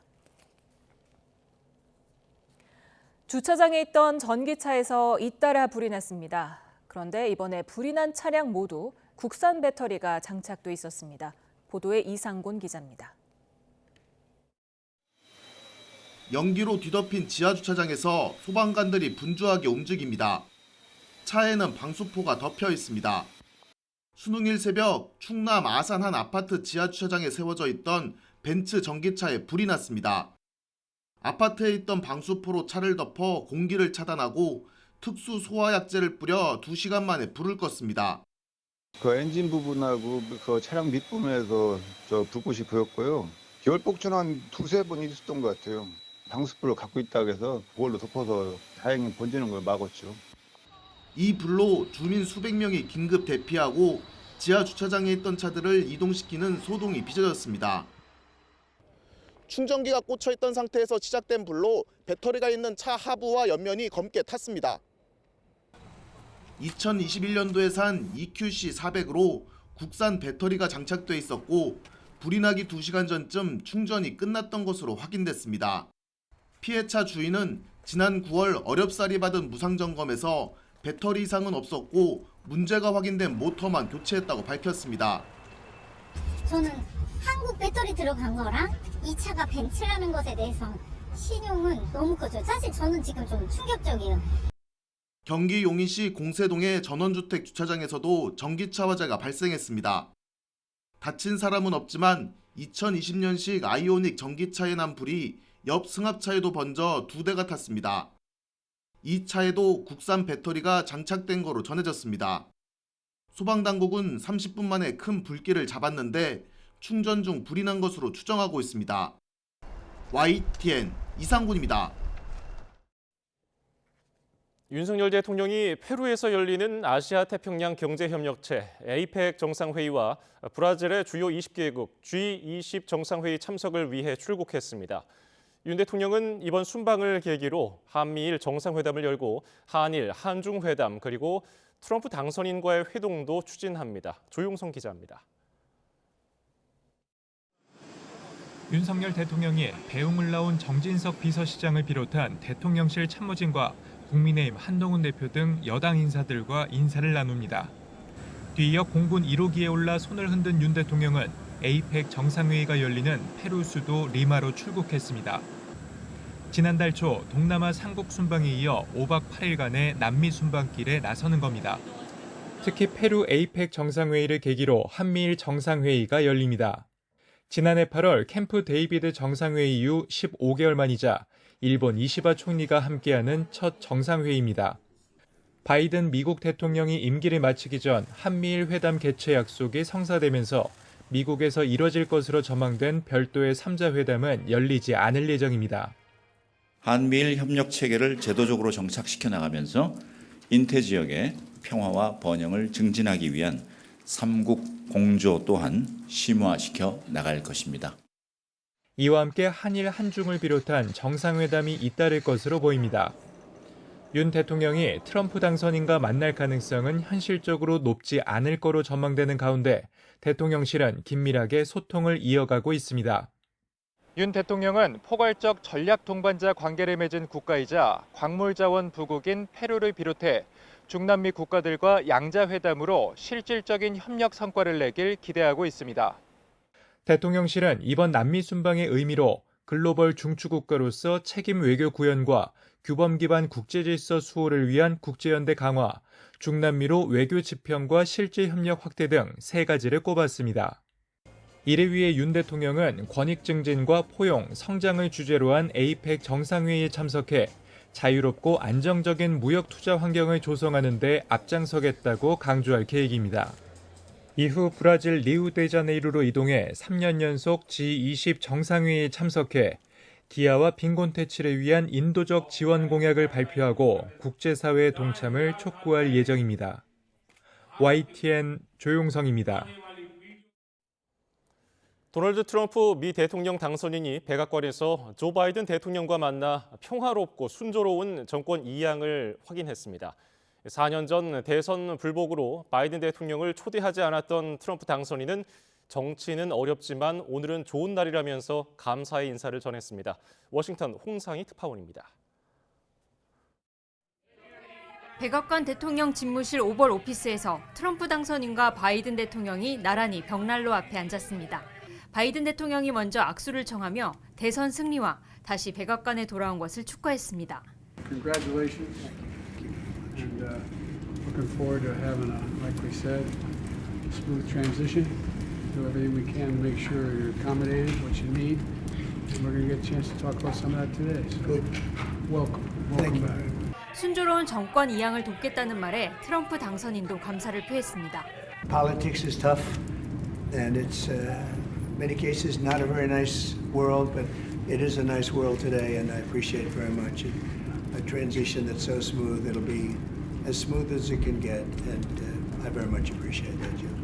트럼프 당시 대통령이 대선 결과에 불복해 만남조차 성사되지 않았던 4년 전이나 지난 6월 대통령 후보 TV 토론을 포함한 대선 기간 갈등과 비교하면 크게 달라진 풍경입니다. 2시간에 걸쳐 진행된 대화에서 바이든 대통령은 유럽의 안정을 위해 우크라이나에 대한 지원의 필요성과 중동 사태 해결책 등을 강조했을 것으로 보입니다. They discussed important national security and domestic policy issues facing the nation and the world. President Biden also raised important items on Congress's to-do list for the lame duck session, including funding the government and providing the disaster supplemental funding the president requested.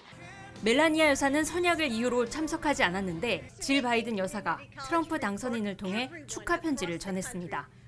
바이든 대통령과의 만남에 앞서 트럼프 당선인은 워싱턴 DC에서 공화당 소속 하원 의원들과 만나 대선 승리를 자축했습니다. Isn't it nice to win?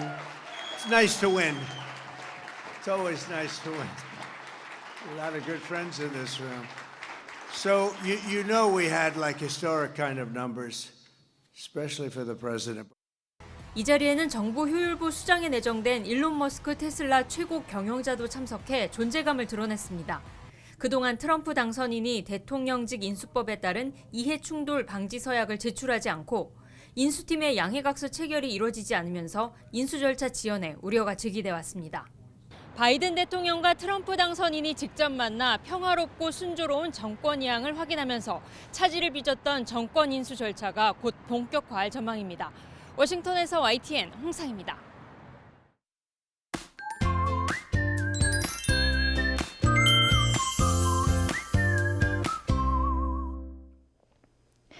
이제 수능 한파는 옛말이 된 것 같습니다. 심지어 오늘 아침은 역대 수능일 중 가장 따뜻했죠? 네, 맞습니다. 오늘 서울 아침 기온이 13.2도로 역대 11월 수능 아침 기온 중 1위였습니다. 귀갓길 무렵엔 곳곳에 비가 내리기 시작했는데요. 이 비는 점차 새벽부터 잦아들겠습니다. 내리는 양은 대부분 지역에 5에서 10mm로 많지 않습니다. 다만 충청 이남 일부 지역에서는 내일 출근길까지 이어지기도 하겠고요. 제주도에는 모레까지 많게는 60mm의 비가 오겠습니다. 비가 그친 뒤 내일 하늘은 흐리겠지만 공기는 포근하겠습니다. 서울 13도 등 아침 기온은 오늘과 비슷하겠고요. 낮 기온은 서울 20도, 광주 21도 등 오늘보다 높은 곳이 많겠습니다. 다만 다가오는 주말 사이에는 중서부에 추위를 부르는 비가 내립니다. 찬 공기가 내려오면서 다음 주 초반에는 서울 기온이 올가을 처음으로 영하권을 보이겠습니다. 이렇게 급격한 기온 변화가 있을 때는 면역력이 떨어지기 쉽습니다. 특히 가을철은 건조하고 또 자외선 수치가 높아서 알레르기가 자주 유발되곤 하는데요. 무엇보다 눈이 건조해지기 쉽다고 해요. 네, 그럼 가을철 눈 건강 지키는 방법에 대해서 알아볼까요? 네, 우선 알레르기 유발 물질을 줄이기 위해서 실내 환경을 깨끗하게 유지해주는 게 중요하고요. 외출할 때는 자외선 차단 기능이 있는 안경이나 선글라스를 착용하시면 좋습니다. 또 눈에 좋은 음식을 섭취해주고 틈틈이 가벼운 눈 운동도 눈 건강을 지키는 데 도움이 되겠습니다. 지금까지 날씨 캔버스 정수연, 고은지였습니다. 오늘 저희가 준비한 뉴스 플러스는 여기까지입니다. 잠시 뒤 뉴스퀘어 저녁 8시 뉴스가 방송됩니다. 고맙습니다.